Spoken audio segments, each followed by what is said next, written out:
It's now less than a month until Inauguration Day, but some people are wondering, will President Obama ever actually leave?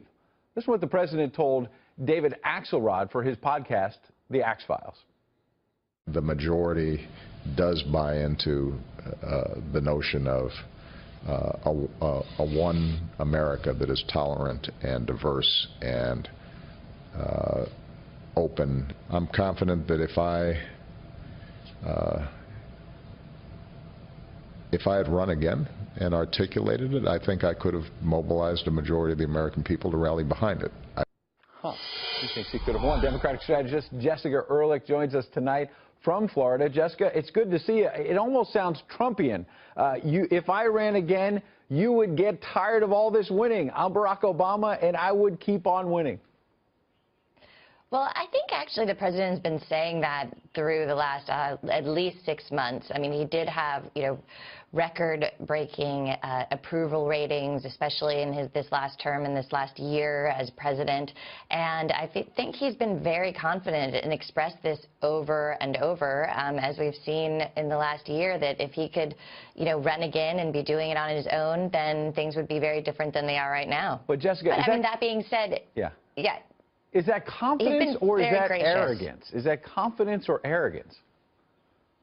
I think it's a little bit of both, but certainly he's, allowed that. He's had 8 years of being president with definitely setting records. He was the first African-American elected as president of the United States. I mean, he's done things that, no one else has done, whether you like them or not, and has really been able to achieve quite a bit during his time. And I think, he has a moment now where he can sort of look back on the last 8 years. And I think also now we're going to see him moving towards what his legacy will be and how he wants to structure that going forward, what things will look like. He's still relatively a young man, and there's a lot ahead of him. So what that looks like, will be interesting to see. But certainly, I think he's going to spend a lot of time sort of protecting his legacy. Well, Jessica, I listened closely a moment ago when you said if he had been on his own, he could have won. It seems like you're suggesting, as other Democrats and Republicans have, that Hillary Clinton was a bad candidate, and if only Barack Obama didn't have that tether,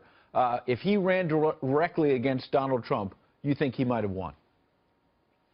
Well, I mean, I think it's a possibility. I don't think that, Hillary Clinton was a bad candidate. I think it was a very difficult time. I think there was a lot of baggage and things where she got, took a lot of hits for it. There are a lot of issues that went into her campaign and why she lost.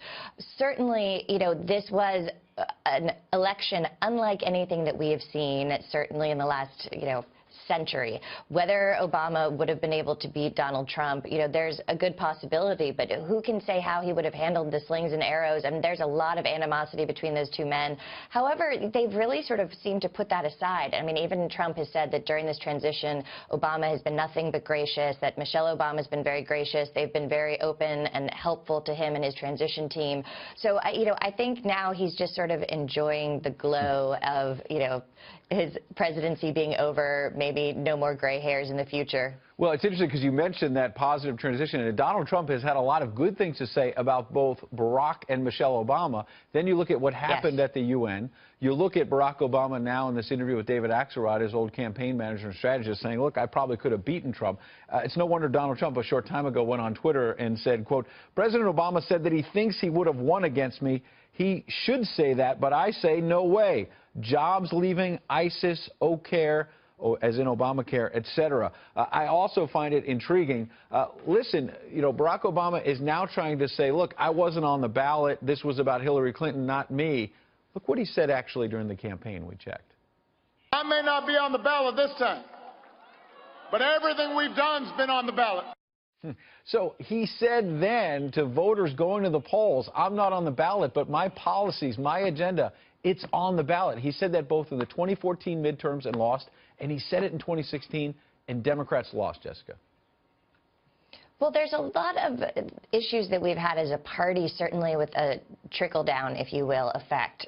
We've had Obama running at the top of the ticket, and we've seen this ever since 2010. We have steadily continued to lose House seats, lose Senate seats, lose state majorities, whether they be in the state houses, Senate seats, and governorships.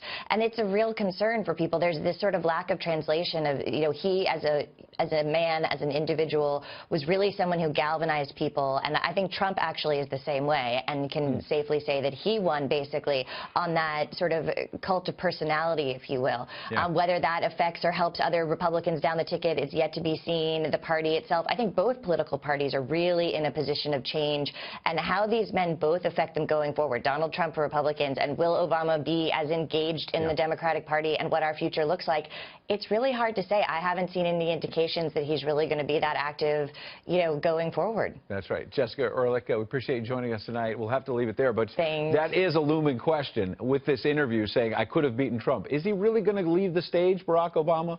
Or I suspect we might be hearing from him in the days ahead. Good. Thanks for joining us tonight. We appreciate it. I can't read it.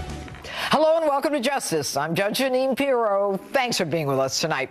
We've got a big show on tap with all the latest on the Trump transition team developments, including the Russians. Did they interfere with our presidential election? But first, my opening statement. Look, it's time to take sides. The election is over. You're either with us or against us. That is, with the United States or against the United States. We have a new president-elect. His name is Donald J. Trump. So, move over Barack, move over Hillary, Harry, Jill, and all you namby-pamby, pathetic losers still crying in your grande double-shot skinny lattes. There was a time in this country when we united behind the flag in celebration of America's new president, our new leader. We all did so in 2008 when Barack Obama was elected. We had high hopes for a united country, irrespective of our politics. And it's time for the left, assuming they're capable, to show the same dignity and class to the 45th president-elect. But no. This week, the president himself, Barack Obama, announces his intention to investigate whether Russia interfered with the presidential election, assigning our intelligence agencies to conclude the task before he leaves office. Seriously? Why now, Mr. President? You've been watching the release of information from WikiLeaks for months.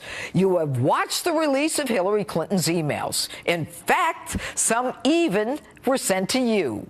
You've watched the release of John Podesta's emails and the disturbing information contained therein. You've watched the double-talking mainstream media outed for providing questions to your hand-picked successor, Hillary Clinton, for months. And you never say a word. But now it finally hits you that your successor of choice has not been elected, which you yourself said would be a personal insult. So you now decide it's time to investigate. And the suspect, Russia. Why are you talking about this now? You had a chance to put an end to the hacking, the breaching, and the interference, assuming that it might impact the election before the election. We have the best metrics operations in the world.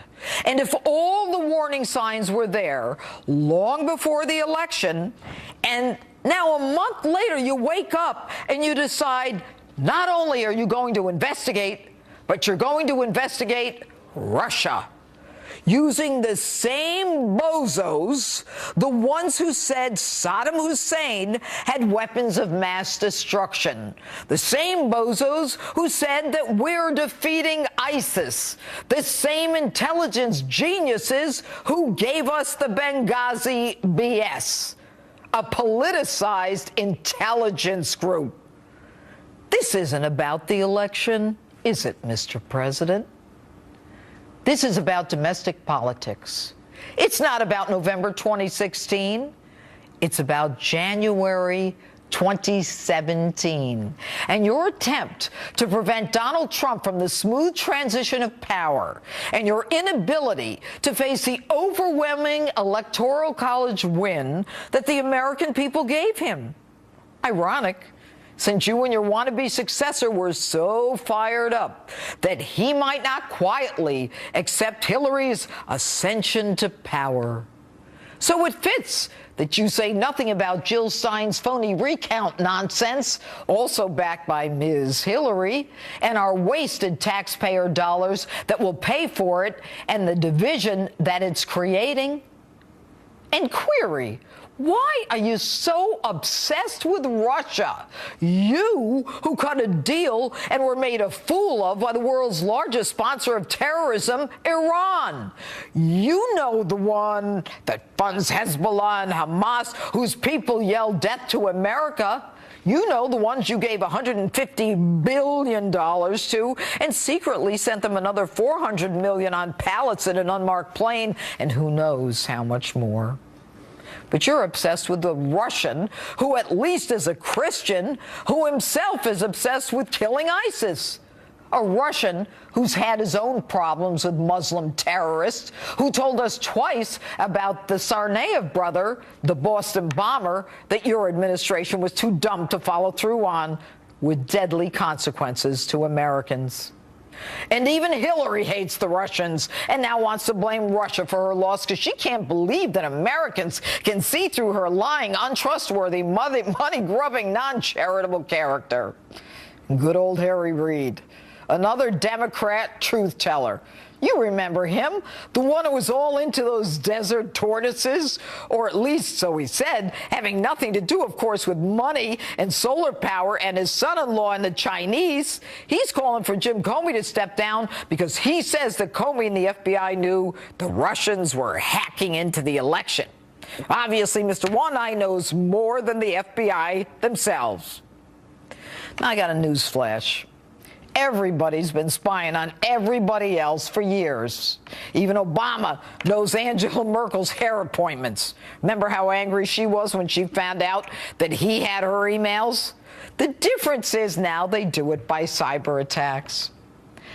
Don't be fooled by these narratives. It's all part of an orchestrated effort to build a wall to prevent Donald Trump from making America great again and building a relationship with a country that is fighting ISIS. And don't get me wrong, I despise all dictators. But between the dictator that thinks I'm an infidel and therefore you and I and our families should have our heads cut off, and the dictator from whom I simply want to keep my distance, who now and then might warn me of our common enemy, the choice is a no-brainer. And that's my open. Tell me what you think on my Facebook page or Twitter. #Judge Jeanine.